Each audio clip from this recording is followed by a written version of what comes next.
आज मैं हूं सासन आते हैं दोस्तों आपका और हमारा अपना रिएक्शन यूट्यूब चैनल। दोस्तों वीडियो अच्छी लगे चैनल को लाइक शेयर जरूर कर दें। तो टॉपिक है persecution of Hindus 100 year history. Okay, how Hindu were made second class citizens, मतलब किस तरह उनके साथ ट्रीट किया जाता था हिस्ट्री। तो बड़ी इंटरेस्टिंग होने वाली वीडियो, हिस्ट्री के रिलेटेड वीडियो। तो देखते हैं पहले वीडियो, फिर इस पर बात करते हैं। Persecution of Hindus. Welcome to study IQ। मेरा नाम है आदेश सिंह।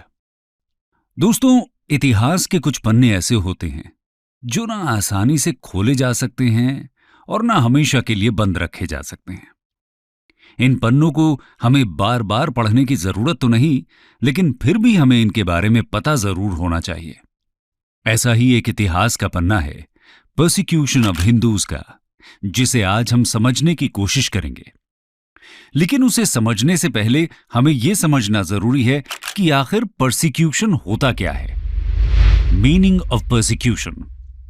दोस्तों, परसिक्यूशन तब माना जाता है जब एक इंसान या कम्युनिटी का उनके रिलीजियस या पॉलिटिकल बिलीफ्स या रेस की वजह से क्रूअल और अनफेयर ट्रीटमेंट होता है।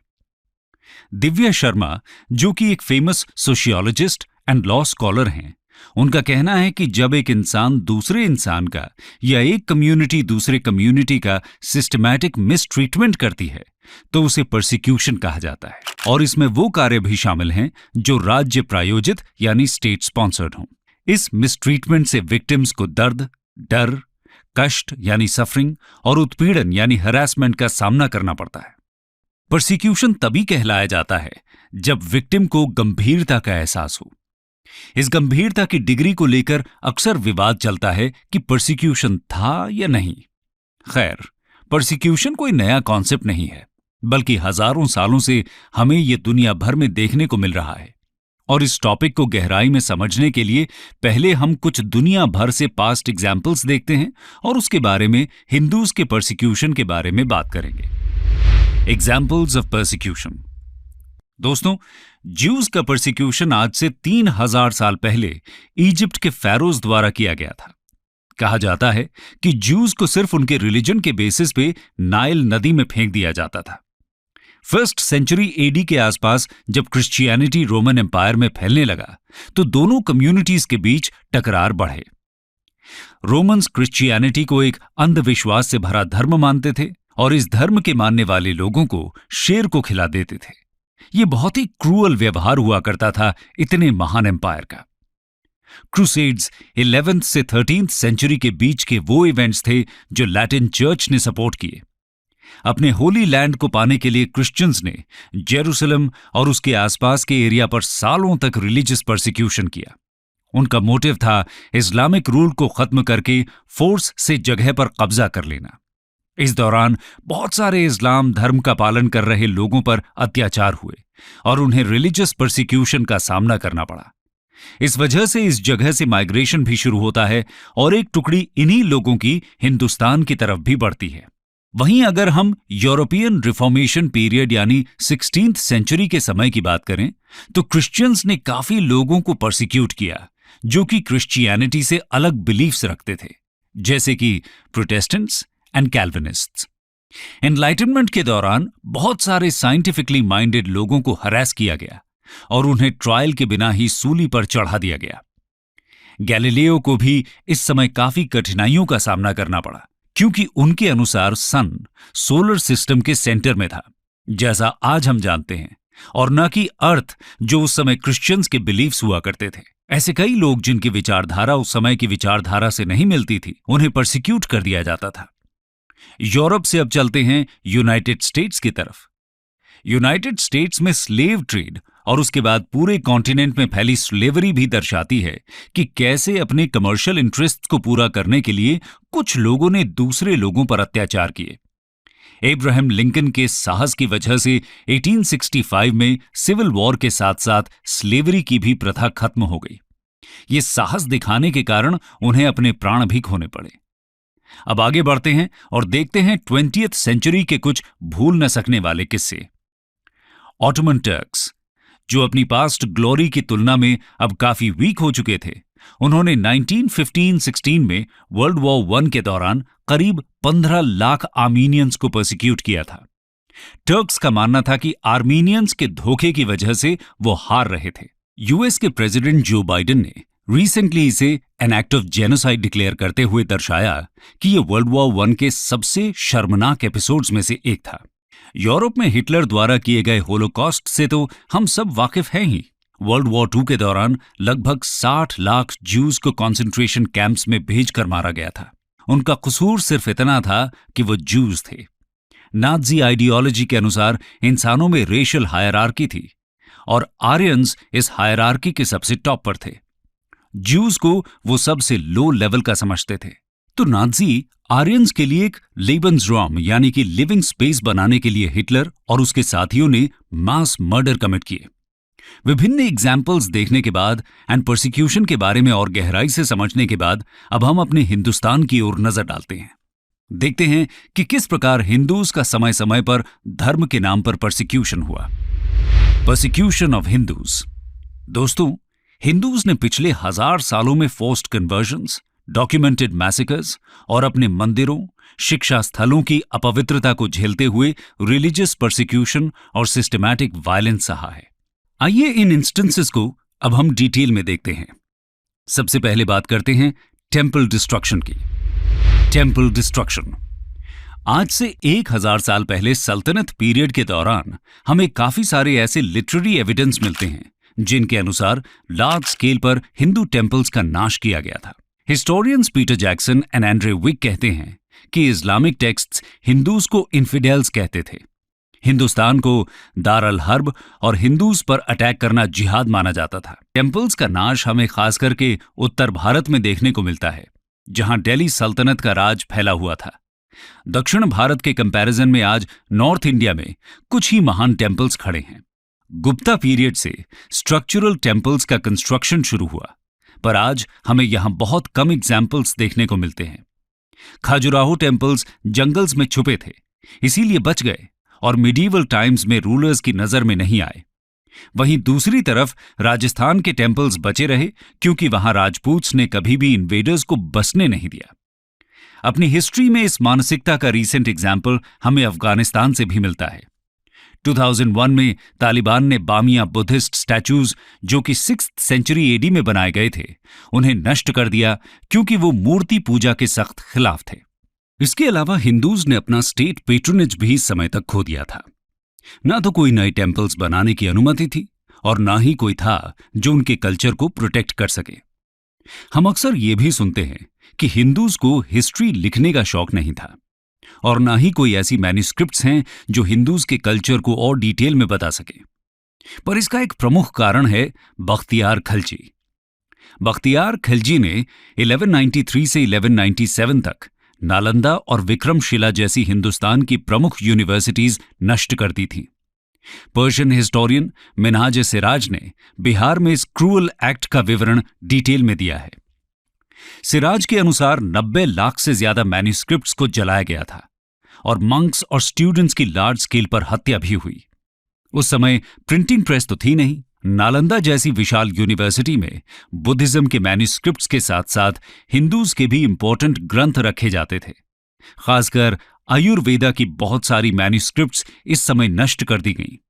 माना जाता है कि 2 महीने तक नालंदा यूनिवर्सिटी की आग नहीं बुझी थी। ये आग यूनिवर्सिटीज के जलने से नहीं, बल्कि उसमें रखे हजारों मैन्युस्क्रिप्ट्स के जलने की वजह से इतने लंबे समय तक डिस्ट्रक्शन के प्रतीक के रूप में जलती रही।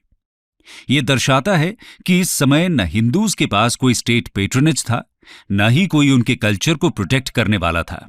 अब हम वो इनडायरेक्ट इंस्टेंसेस देखते हैं जो परसिक्यूशन के साथ मिलकर वो कारण बने जिनकी वजह से हिंदूज अपनी ही मातृभूमि पर सेकेंड क्लास सिटीजन्स बनकर रह गए। Societal changes. दोस्तों, हिंदूज को धिम्मी का दर्जा दिया जाता था और वो मुस्लिम्स द्वारा प्रोटेक्टेड कहे जाते थे। उनके पास मुस्लिम्स जैसे इक्वल राइट्स नहीं थे। और तो और हिंदूज से एक्स्ट्रा टैक्सेस भी लिए जाते थे। हिंदूज जिजिया और खर्च पे किया करते थे, जो टोटल मिलकर 50% ऑफ लैंड रेवेन्यू हो जाता था।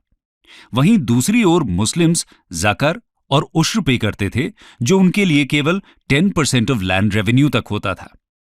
ये दर्शाता है ग्रोस डिस्क्रिमिनेशन, जो सोसाइटी में काफी लंबे समय तक चली with a very few exceptions. इसी के साथ साथ जौहर प्रथा को अगर हम देखें तो उसका पहला डॉक्यूमेंटेशन 1303 से आता है, जब राजस्थान के चित्तौड़गढ़ फोर्ट में अलाउद्दीन खिलजी के डर से काफी सारी महिलाएं खुद को आग में झोंक देती हैं। ये एक तरह से उस समय की कठिनाइयों को और खिलजी रूलर का खौफ दर्शाता है। वॉर पहले की तरह फेयर नहीं रह गई थी, और जो क्रूअल व्यवहार इस समय आम जनता के साथ होने लगा था, वो हिंदुस्तान ने पहले नहीं देखा था। अगर हम शादी की प्रथा को भी नोटिस करें तो हिंदूज में तो हम देखेंगे कि नॉर्थ इंडिया में हिंदूज की शादी रात को होती है। सोचने वाली बात यह है कि जब बिजली नहीं थी, मॉडर्न टेक्नोलॉजी नहीं थी, तब क्यों उस समय यह प्रथा बनी? एक कारण इसका यह माना जाता है कि फॉरेन इंट्रूडर्स के डर से यह प्रथा शुरू हुई, जो आज तक हम अपने समाज में देखते हैं। उस समय हिंदूज शादी को लो प्रोफाइल रखना चाहते थे, जिससे कोई नई बहू बेटियों पर अत्याचार न करे। गौर करने वाली बात यह है, क्योंकि साउथ इंडिया में इन्वेडर्स का डर कम था, तो वहां हमेशा शादी दिन में ही होती रही, और आज भी दिन में ही होती है। हिंदुस्तान की सोसाइटी को सबसे ज्यादा ऑल्टर करने वाली प्रथा थी स्लेवरी की। ऐसा नहीं है स्लेवरी यहां पहले नहीं थी, पर गुलामों को बेसिक अमेनिटीज जरूर प्रोवाइड की जाती थी। जब यहां दिल्ली सल्तनत और मुगल्स का शासन हुआ, उस समय स्लेवरी अपने चरम पर पहुंच गई। अफगानिस्तान के गजनी में आज भी एक स्तंभ गड़ा हुआ है, महमूद गजनी के समय से, जिसने हिंदुस्तान पर 17 बार आक्रमण किया। इस पे लिखा है, दुख्तरे हिंदुस्तान नीलामे 2 दिनार, जिसका मतलब है कि इस जगह पर हिंदुस्तानी औरतें 2-2 दिनार में नीलाम हुई हैं। बलबन ने 1267 में मेवात रीजन में 60,000 से ज्यादा लोगों को स्लेव बनाया। जब उन्होंने इस्लाम में कन्वर्ट होने से मना कर दिया तो बड़ी क्रूअल्टी से बलबन ने सबको मार दिया। स्टेट पेट्रोनेज में लिख रहे उस समय के हिस्टोरियंस ने इसको लॉ एंड ऑर्डर के लिए एक नेसेसरी स्टेप बताया था, पर 60,000 नेटिव लोगों को मारना कहां का लॉ एंड ऑर्डर होता है? इब्न बतूता, एक मोरक्कन ट्रैवलर, तुगलक्स के समय हिंदुस्तान आते हैं। ये स्लेवरी के बारे में विस्तार से लिखते हैं। जो लोग अपने धर्म को छोड़ इस्लाम फेथ नहीं अपनाते थे, उन्हें स्लेव बना लिया जाता था और उनके साथ बहुत बुरा व्यवहार होता था। आपको जानकर हैरानी होगी कि वेस्टर्न हिमालयन रेंजेस का नाम हिंदू कुश माउंटेन्स कैसे पड़ा। स्लेव्स को यहां हिंदुस्तान से इतनी बुरी स्थिति में टर्किस्तान की तरफ ले जाया जाता था कि काफी हिंदूज इसी जगह हार्श क्लाइमेटिक कंडीशंस में अपना दम तोड़ देते थे, जिस वजह से इन रेंजेस का नाम हिंदू कुश पड़ गया। इब्न बतूता बताते हैं कि उन्होंने आज तक विश्व के किसी भी कोने में स्लेव्स के साथ इतना बुरा व्यवहार होते हुए नहीं देखा। आज के मॉडर्न वर्ल्ड में हम ये उदाहरण आइसिस के रूल में देख सकते हैं। यहां आइसिस दूसरे धर्मों की महिलाओं का बलात्कार करना, उन्हें पकड़ के लूटना और बेचने से पीछे बिल्कुल नहीं हटता। सीरिया और इराक की महिलाएं इनकी भुक्तभोगी हैं। ऐसे ही इंसिडेंट्स की झलक हमें मिडीवल पीरियड के लिटरेरी सोर्सेस से भी मिलती है। इस तरह हम देख सकते हैं कि कैसे सल्तनत के आने पे हिंदुस्तान की सोसाइटी का कायाकल्प हो गया और कैसे हिंदूज को डायरेक्टली और इनडायरेक्टली परसिक्यूट किया जाने लगा। ये काफी हद तक मुगल्स के शासन में भी कंटिन्यूड रहा, पर थोड़े मॉडरेशन के साथ। दोस्तों, हमने ऊपर हिंदू किसानों पर लगे डिस्क्रिमिनेटरी टैक्सेस को तो देखा ही है। अब हम ये समझते हैं कि मुगल्स के समय से हलाल अर्थव्यवस्था यानी इकोनॉमी का कैसे उदय हुआ। इकोनॉमी, हलाल अर्थव्यवस्था में मुस्लिम्स सिर्फ वही खाना खाते हैं जो कुरान के हिसाब से बना होता है। ये प्रथा न सिर्फ भारत में बल्कि पूरे विश्व में आज भी प्रचलित है और विश्व में ये $6.4 ट्रिलियन इकोनॉमी बन चुकी है। इस परिवर्तन से हिंदूज को काफी भारी नुकसान हुए, क्योंकि उनसे लाइवलीहुड्स की काफी सारी अपॉर्चुनिटीज छीन ली गईं। उस समय पहले ही लिमिटेड मीन्स ऑफ लाइवलीहुड होते थे, और अगर एक वर्ग को इकोनॉमिक एक्टिविटी से उनके रिलीजन और कल्चर की वजह से सेग्रीगेट कर दिया जाए तो ये काफी बड़ा डिस्क्रिमिनेशन था। अहमद शाह अब्दाली ने 1748 से 1767 के बीच पंजाब से लेकर दिल्ली तक 18 बार रिपीटेडली रेड किया। इन रेड्स की वजह से पंजाब की अर्थव्यवस्था काफी समय तक बहुत बुरी स्थिति में थी। पंजाब में कहावत भी बहुत मशहूर हो गई, खड़ा पीटा लहेदा बाकी अहमद शाहिदा, यानी जो खा लिया, पी लिया और पहन लिया वही अपना है, बाकी सारा अहमद लूट के ले जाएगा। इन रेड्स का आने वाली जनरेशन्स तक की लाइवलीहुड पर बहुत नेगेटिव असर रहा। मुगल बादशाह शाहजहां ने जब 1630 से 1632 के बीच डेक्कन की अहमद शाही डायनेस्टी पर अटैक किया, तब सारी फसलें जला दी गईं। डेक्कन भारत में 1633 में इस रीजन का सबसे खतरनाक अकाल पैदा हुआ और 60% से ज्यादा पॉपुलेशन इस रीजन की खत्म हो जाती है। इस इंसिडेंट को पोर्चुगीज ने अपने सोर्सेज में डिटेल में कवर किया है। अभी तक हमने देखा कि कैसे इतने सालों से हिंदूज को सिस्टमैटिक मिसट्रीटमेंट का सामना करना पड़ा, चाहे वो उनका कल्चर हो, उनका लाइवलीहुड हो या फिर उनके बेसिक ह्यूमन राइट्स। अब हम कुछ ऐसे रीजनल किस्सों पर नजर डालते हैं जो इस टॉपिक से गहराई से जुड़े हैं। Regional discontent. दोस्तों, हम अब हिंदुस्तान के सबसे क्रूअल रूलर के बारे में जानते हैं, जिसका नाम शायद ही आपने सुना हो। सिकंदर बुत्शिकान कश्मीर के शाह मीरी डायनेस्टी को बिलोंग करता था और 15th सेंचुरी में इसका शासन चला था। उसने नॉन इस्लामिक नेटिव लोगों के अगेंस्ट, फिर चाहे वो हिंदूज हों या बुद्धिस्ट, सभी के साथ बहुत दुर्व्यवहार किया। वो सब हिंदूज को इस्लाम में कन्वर्ट करना चाहता था और उसका नाम बुत्शिकन यानी आइडल ब्रेकर इस वजह से पड़ा क्योंकि उसने कई सारे हिंदू टेम्पल्स और उनके मूर्तियों को डिस्ट्रॉय किया। उसके राज में डांस, ड्रामा, म्यूजिक, हिंदूज के लिए सब बैन था। यहां तक कि क्रिमेशन के लिए इसके राज में हिंदूज को एक्स्ट्रा टैक्स भी देना पड़ता था। इसने बीज बिहारा और मार्तंड सन टेम्पल का भी विनाश किया। इतनी क्रूअल पॉलिसीज के बाद मैक्सिमम हिंदूज अपने नेटिव लैंड को छोड़कर चले गए। जो बच गए उन सबको मार दिया गया। कहा जाता है कि सिकंदर ने 7 टीले सेक्रेड थ्रेड यानी जनेऊ जलाए थे, जो कश्मीरी ब्राह्मण्स के मरने के बाद उसने इकट्ठे किए थे। यह हिंदुस्तान की हिस्ट्री में सबसे दर्दनाक पन्नों में से एक है। यहां सिकंदर की क्रूअल्टी के सामने लोकल कुछ न कर सके। इसके बाद हम डेक्कन की ओर बढ़ते हैं, जहां लोकल्स ने छत्रपति शिवाजी महाराज से प्रेरित होकर मुगल एम्पायर की नींव ही हिला डाली। शिवाजी एक जागीरदार थे और उन्होंने बहुत कम समय में डेक्कन में एक बड़ा एम्पायर खड़ा कर दिया। यह एम्पायर उनकी मृत्यु के कई साल बाद भी बढ़ता रहा। इसका कारण हमें जानना जरूरी है। शिवाजी जब battle of Purandar 1665, battle of Sinhagad 1670, battle of Sangamner 1679 में लड़े तो उनके पीछे सारे लोकल जमींदार रैली करते हैं। छोटा सा एम्पायर होने के बावजूद वो सालों पुराने मुगल एम्पायर की नींव हिला देते हैं। ये एक मिरेकल से कम नहीं था। और तो और हिस्ट्री में हम जितने भी एग्जाम्पल्स देख लें, चाहे मौर्याज हों, चाहे गुप्ताज हों या फिर सल्तनत्स और फिर मुगल्स, जब भी वीक सक्सेसर्स आए हैं तब उस एम्पायर का नाश और डिसइंटीग्रेशन हुआ है। पर मराठास के केस में शिवाजी के बाद ऐसा नहीं हुआ। उनके सक्सेसर्स वीक थे और हिंदुस्तान में मुगल्स का शासन भी औरंगजेब के अंदर चल रहा था, जो एक के बाद एक प्रांत कैप्चर करते जा रहा था। इसके बाद जब शिवाजी की मृत्यु हो जाती है 1680 में, तो मराठा किंगडम की कहानी और भी दिलचस्प होती है। यह समय था जब औरंगजेब 1681 में मराठास को हराने के लिए डेक्कन की तरफ बढ़ता है। अगले 26 साल यानी कि जब तक उसकी मृत्यु नहीं हो जाती 1707 में, तब तक वो यहीं रहने पर मजबूर हो जाता है। उसके डेक्कन कैंपेन्स और शासन इतना क्रूर था कि सब नेटिव लोग उसके अत्याचार से परेशान थे। औरंगजेब ने 1689 में शिवाजी के बेटे संभाजी को कैप्चर करके मार दिया। शिवाजी को लोग पूजते थे क्योंकि वो हिंदूज के लिए एक मसाया की तरह आए थे और यही कारण था जिस वजह से बिना स्ट्रॉन्ग सक्सेसर्स के भी शिवाजी के नाम पे मराठा एम्पायर और सारे लोकल्स रैली करते हैं और मुगल्स को हरा देते हैं। यहीं से मुगल एम्पायर का पतन भी शुरू हो गया। इन सभी कहानियों के बीच हमें सिख्स की कहानी समझनी भी बहुत जरूरी है। सिखिज्म एक हिंदू सेक्ट हुआ करता था जो गुरु नानक देव जी के समय से प्यार और डिवोशन में बिलीफ रखता था।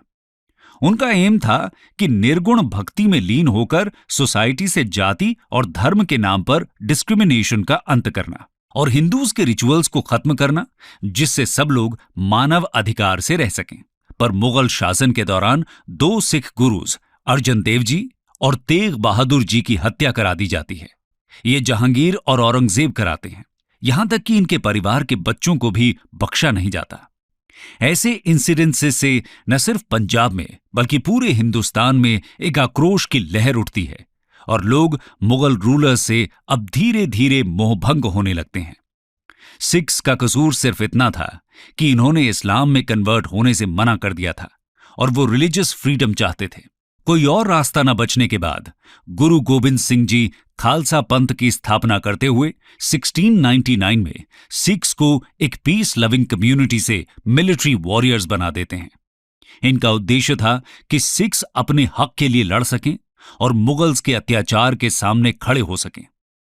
डेक्कन में शिवाजी का मराठा एम्पायर और पंजाब में सिखिज्म का एवोल्यूशन और लोकल लोगों का सपोर्ट ये दिखाता है कि अकबर के बाद मुगल्स ने नेटिव लोगों का कितना बुरा हाल कर रखा था। तो दोस्तों, अभी तक हमने डिटेल में समझा कि किस तरह अलग अलग क्षेत्रों में हिंदूज का परसिक्यूशन हुआ, कभी डायरेक्ट मेथड से तो कभी इनडायरेक्ट मेथड से। लेकिन इसी के साथ हमें यह याद रखना भी जरूरी है कि जिस तरह हर सिक्के के दो पहलू होते हैं, उसी प्रकार इन इंसिडेंसेस को भी दूसरी नजरों से देखा जा सकता है। आइए जानते हैं other side of the coin. Romila Thapar का कहना है कि परसिक्यूशन सिर्फ हायर कास्ट ब्राह्मण्स का हुआ था, क्योंकि बाकी कास्ट के लोगों के राइट्स पहले भी नहीं दिए जाते थे हिंदुस्तान में। इसी के साथ साथ हमें यह भी याद रखना जरूरी है कि ऐसे भी बहुत मुस्लिम रूलर्स हुए जिन्होंने हिंदू टेम्पल्स को रिपेयर भी कराया। दीपा उल्लापल्ली के अनुसार औरंगजेब एक रिलीजियस बिगट था और उससे पहले मुगल रूलर्स काफी टॉलरेंट थे। अकबर के बारे में हमें विस्तार में पता है कि वो हिंदुस्तान के सबसे लिबरल और टॉलरेंट रूलर्स में से एक थे, जिन्होंने हिंदू मुस्लिम एकता, सामाजिक उत्थान और मेरिट के बेसिस पर एडमिनिस्ट्रेशन के लिए बहुत कुछ किया। उनके सुले कुल की राजनीति आज भी हमारे पॉलिटिशियंस को प्रेरणा देती है। उन्होंने अपने शासन में ब्राह्मण एजुकेशन को भी पेट्रोनाइज किया। रिचर्ड डेविस के हिसाब से सेक्रेड टेम्पल्स को टारगेट सिर्फ मुस्लिम्स ने नहीं बल्कि उससे पहले के हिंदू रूलर्स ने भी किया था। वो इन मूर्तियों को अपने प्रदेश ले जाते थे as a symbol of victory. फर्क इतना था कि पहले वापस ले जाने के बाद भी उसे पूजा जाता था और न कि नष्ट कर दिया जाता था। रोमिला थापर के हिसाब से टेम्पल्स का डिस्ट्रक्शन कोई रिलीजियस परसिक्यूशन नहीं बल्कि उसे सॉवरेंटी, रॉयल पावर, मनी और अथॉरिटी एस्टैब्लिश करने के लिए यूज किया गया था। खैर, अब हम चलते हैं इस टॉपिक के कंक्लूजन पर। कंक्लूजन दोस्तों, जैसा कि हमने वीडियो की स्टार्टिंग में भी डिस्कस किया था कि परसिक्यूशन का अर्थ है कि विक्टिम्स को दर्द, डर, सफरिंग और हैरेसमेंट का सामना करना पड़ता है। इस गंभीरता की डिग्री को लेकर अक्सर विवाद चलता है कि परसिक्यूशन था या नहीं, और यह विवाद चलता ही रहेगा। पुरानी हिस्ट्री को जानना जरूरी है, परंतु उसी पास्ट के बेसिस पे अपने आज और अपने भविष्य को देखना ठीक नहीं होगा। आज हम एक पोस्ट मॉडर्न वर्ल्ड में रहते हैं। नेशन स्टेट्स की इंपॉर्टेंस के साथ साथ आज हम बढ़ते टेक्नोलॉजिकल चेंजेस देख रहे हैं। इसके फलस्वरूप globalisation and community level interaction काफी बदल गया है। एक माउस के क्लिक से कुछ ही मिनटों में हम अपनी बात हजारों लाखों तक पहुंचा सकते हैं। इस इंटरकनेक्टेड वर्ल्ड में जरूरी है कि हम पास्ट में न रहते हुए एक पीसफुल वर्ल्ड की कामना करें, जिसमें hate, tolerance, war, persecution, genocide जैसी क्रूअल्टी की कोई जगह न हो। आप क्या सोचते हैं इस विषय पर? कमेंट सेक्शन में जरूर बताएं और ये वीडियो अपने फ्रेंड्स और फैमिली के साथ शेयर करना न भूलिए। अहमद शाह अब्दाली ने 1748 से 1767 के बीच पंजाब से लेकर दिल्ली तक 18 बार रिपीटेडली रेड किया। इन रेड्स की वजह से पंजाब की अर्थव्यवस्था काफी समय तक बहुत बुरी स्थिति में थी। पंजाब में कहावत भी। तो जी दोस्तों, वीडियो तो ख़त्म हो गई। काफ़ी इंटरेस्टिंग वीडियो थी। बेसिकली ये पूरी की पूरी परसिक्यूशन, उसमें परसिक्यूशन की भी डेफिनेशन बता दी सर ने, मतलब कि आप अगर किसी का मज़हब चेंज करते हैं ज़ोर ज़बरदस्ती, उसकी मर्ज़ी के बगैर, तो यही परसिक्यूशन है। तो वाकई में ये बिल्कुल बहुत गलत बात है कि अगर आप फोर्सफुली किसी का मज़हब चेंज करते हैं तो गुलाम बना के, जब वो आपका गुलाम है तो आप उस पर जुल्म ढाते हैं, वो नहीं चेंज करना चाहता, तो वो मेरे ख्याल में नाइंसाफ़ी है, बहुत गलत है, जुल्म है किस्म का। तो ये परसिक्यूशन पूरी की पूरी हिस्ट्री बताई हुई है, किसने कितनी कहाँ परसिक्यूशन की। तो ये ज़्यादातर मैंने देखा इस वीडियो के अंदर जो है ना मुस्लिम डायनेस्टी उस पर इसने मतलब फोकस किया। बलबन भी उसमें, वो तुगलक भी, उसके बाद अहमद शाह अब्दाली भी, उसके बाद औरंगज़ेब भी, सबको उसने स्टेप वाइज मतलब किया। उसने जिक्र हिटलर का भी किया कि हिटलर ने कैसे जूस को कैदी खानों में बुलाकर वहाँ उनका मतलब कि उनको कत्ल किया 60 लाख यहूदियों का। उसके साथ फिर उसने मतलब शुरू से ही इब्ने बतूता का भी हवाला दिया और हिस्टोरियन का भी नाम लिए जो कि बहुत बड़े हिस्टोरियन। इब्ने बतूता तो एक स्याह भी थे और हिस्टोरियन भी समझे। सारी बात है जो वो जिधर जिधर गुजरते थे उधर उधर मतलब अपनी बातें डेली लाइफ जो उसको नज़र आते थे वो लिखते थे। एक समय हिस्टोरियन बन गया, स्याह भी थे। मुझे आज पहले दिन पता चला कि ये जो सिलसिला है ना पाकिस्तान और इंडिया में हिंदू कुश, मैं आज पता चला कि ये सिर्फ़ और सिर्फ इन हिंदुओं के मतलब उधर कत्ल होने की वजह से इस पहाड़ी सिलसिले का नाम हिंदू कुश रखा गया। ज़ाहिर बात है नाम जब रखा गया हिंदू कुश, कुश का मतलब ख़त्म करना, मारना। जिस तरह एक दवाई है कि स्प्रे है, कीड़े मकोड़े कुश दवा, मतलब कुश का जो मानी होता है वो उर्दू में या हिंदी में मारना, ख़त्म करना ही होता है। तो हिंदू कुश का मतलब सिंपली बन गया, मैंने आज तक ये गौर क्यों नहीं किया, हिंदू कुश का सिंपली मतलब बन गया कि हिंदुओं को कत्ल करने वाला। तो सारी बात है उन जब इनको लेकर जाया जाता था अफ़गानिस्तान या आगे सेंट्रल एशिया की तरफ, तो वहाँ हालात की नासाजी की वजह से काफ़ी हिंदू मारा गया। मतलब ये पूरा किस्म का जुल्म की एक दास्तान सुनाई गई है जो कि इन हिंदुओं पर उनके मज़हब की वजह से की गई, जो कि मेरे ख्याल में बहुत गलत है। आज के लिए वो काफ़ी सिक्योर हो गया क्योंकि हिंदुस्तान अब इतना पावरफुल है, अब तो किसी की पावर नहीं है ऐसा करने की और ना ही किसकी जुर्रत है। इसके बावजूद भी वो हैरानगी की बात है, ये सच है भाई काफ़ी अर्सा 1000 साल तक मुसलमानों ने इधर मतलब जो ना हिंदुस्तान पर राज किया है, इसमें कोई शक नहीं है। यार देखें कि मुख्तलिफ़ कंट्रियों से आए थे। मैं अगर एक रिलीजन की बात छोड़ के करूँ तो अगर मैं इलाके के लिहाज से करूँ तो पाकिस्तान बनने से पहले हिंदुस्तान ही था। तो मुख्तलिफ हिंदुस्तान में मुख्तलिफ जगह से लोग आए, अफ़गानिस्तान से आए, ताजिकिस्तान से आए, उज़्बेकिस्तान से आए और दूसरी कंट्रियों से आए और सभी ने यहाँ पर आकर जो है ना यहाँ के लोगों करने या कत्ल भारत के लिए इनको हिंदुस्तान ही मिला था सभी को, सारों का सोने के चिड़िया से कहते स्पैरो ऑफ गोल्ड कहा जाता जितने भी आए अहमद शाह अब्दाली, बुख्तियार खिलजी और इसके अलावा जितने भी इन्वेडर ये सारे ने मेरे ख्याल में इधर हिंदुस्तान पे चढ़ाई की हुई थी। अच्छा सभी आते थे और यहाँ के जो लोकल लोग थे ना उनको मारते थे। वो इतना लड़ाकू नहीं थे कंपेयर टू दूसरों के मुकाबले में जो कि ऊपर से आते थे, जो इन्वेडर्स थे। उनका मकसद ही लूटना होता था। अच्छा एक बात, चाहे वो इज्जत हो या सोना, इतनों ने लूटा है इंडिया को, आज भी जिंदा, आज भी बहुत कह लें चमक रहा है, ऊंचाई पे है, आज भी तरक्की कर रहा है। उन कह लें कंट्री की निस्बत जिन्होंने इसको लूटा है वो खुद कंगाल है। आज देख रहे हैं अफगानिस्तान का क्या हो रहा है, ज्यादा जो भी कंगाल है। महमूद गजनी का वो पिलर तुर्की जो है वो भी इतना ज्यादा तो नहीं है, वो पिलर दिखा रहे थे वीडियो के अंदर भाई भी।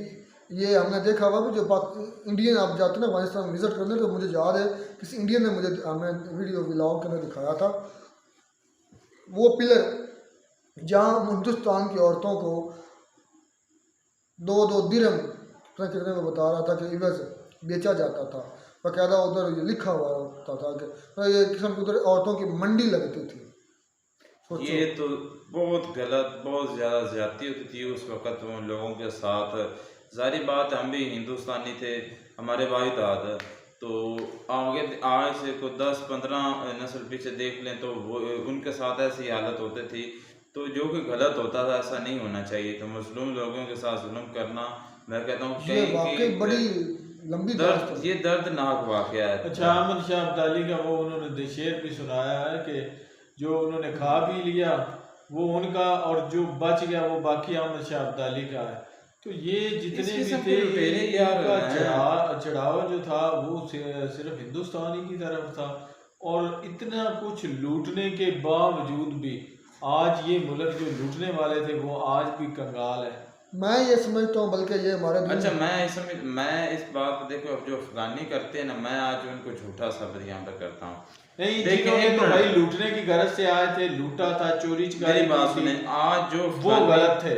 अफगानी जो पाकिस्तान को कहते हैं ना कि तुमने गलत किया था, जो यार वो जनरल परवेज मुशर्रफ ने अड्डे दिए थे, तो उनको बंदा कहे कि जब हिंदुस्तान इकट्ठा था, हम भी ज़ाहिर हमारे बावजूद हिंदुस्तानी, तो हम भी हिंदुस्तानी, अब पाकिस्तान लहदा हुआ है, तो अपनी मर्तबा कुछ थोड़ा सा हुआ है तो आपको कितनी दुख तकलीफ हुई, हालांकि थोड़ा तो नहीं, ये बहुत ज़्यादा है। उनको अपने पाकिस्तान ने उनको अड्डे दिए उनको तबाह करने के लिए अफगानिस्तान को। तो अफगानियों से बंदा ये पूछे कि तुम्हारे बावजूद ने जो हमारे बावजूद के साथ ये किया था, तो वो दर्दनाक नहीं था क्या? वो तुम्हें नजर नहीं आता? इस पे मुझे लगता है कि वो उनकी बोलती बंद हो जाएगी। मुख्तियार खिलजी जो है वो तुर्की से उठ के आया भाई, तो उसने यहाँ पे इंडिया पे आके अटैक किए। सबसे बड़ा कह लें कि उसने गलत ये किया कि इतने जो कह लें कि 90 लाख यूनिवर्सिटी में बुक्स थी जिनको जलाया गया, और बताया जा रहा है कि 2 माह तक आग जो है लगती रही है। 3 मंथ 2 या 3 मंथ कम से कम 3 90 लाख ज्यादा है। 90 लाख और बहुत से जो फिलासफर हैं उनको भी कत्ल किया गया बिला वजह, सिर्फ थोड़ी सी अना पर। हिटलर ने भी यही, यहूदियों के बारे में जब पूछा गया तो यही बताया गया कि भाई वो भी, उनका कसूर भी यही था उनको मारने का कि वो यहूदी है। और बाकी रही चलें जी यार, कंक्लूड ये करते हैं कि और एक बात भाई कि वो जो उन्होंने बताया कि रात को जो शादी वगैरह लड़कियों की करते थे, तो ये भी आज भी हिंदुस्तान में ऐसा ही होता है। वही है कि भाई वो इन फॉरेनर इन्वेडर्स की तरह वजह से वो रात को शादी करते थे कि कहीं हमला ना कर दें या नई नवेली दुल्हन या इस तरह उनके साथ रेप ना कर दें, मतलब एक दरिंदे ही है, एक से भी दरिंदा, बस यही सिस्टम है। असलम भाई ये क्या इस पर का है, ये एक किस्म की हिस्ट्री थी, और उन पर जो अत्याचार हुए, उन पर जो जुल्म हुए, उनकी पूरी पूरी दास्तान ये है। और जो ज़बरदस्ती मुसलमान बनाए गए, उन्हीं में से आगे ये मुझे लगता है ज़बरदस्ती नहीं होनी चाहिए। ज़बरदस्ती नहीं, ठीक है आप वो एक लाख सीने की अगर आप तबलीग करते हैं वो आपको हुक्म है कि ज़बरदस्ती नहीं। बिल्कुल मेरे ख्याल में इन खिलजियों, अब्दालियों, गजनवियों, गौरियों या इनसे ज़्यादा, कई गुना ज़्यादा, जिन्होंने कभी आज तक तलवार भी नहीं उठाई होगी, वो औलिया कराम है जिनकी वजह से इधर दीन असल पहुँचा, जिनका नाम आज भी रोशन है और ताक़यामत रोशन रहेगा, जिनमें हज़रत दाता अली हुजवेरी, जिनमें ख्वाजा मोइनुद्दीन चिश्ती गरीब नवाज, जिनमें साबर पिया कलेर ख्वाजा मोइनुद्दीन चिश्ती अजमेरी, ख्वाजा कुतुबुद्दीन मुख्तियार काकी, निज़ामुद्दीन औलिया जो जिनका मज़ार है, ये सारे ये असल ये है। लेकिन हमें हिस्ट्री पढ़ाई नहीं जाती। ये तो थे फोर्सफुली करवाने वाले, लेकिन ये जो है ना औलिया कराम, इन्होंने तो प्यार से पीस के साथ लोगों को दावत, असल दीन ये लेकर आए हैं, जिन्होंने इमेज अच्छा बनाया। आज तक मुझे कोई बंदा ये साबित करा कि इन औलिया कराम ने कभी आज तक इस पर ज़बरदस्ती की हो, नेवर, कभी भी नहीं। भाई इनकी तरफ तो खुद दुनिया खुद जाती थी, हाँ खुद आती थी दुनिया। खैर अच्छी थी वीडियो, मिलते नई वीडियो में नाटक साथ। God bless you.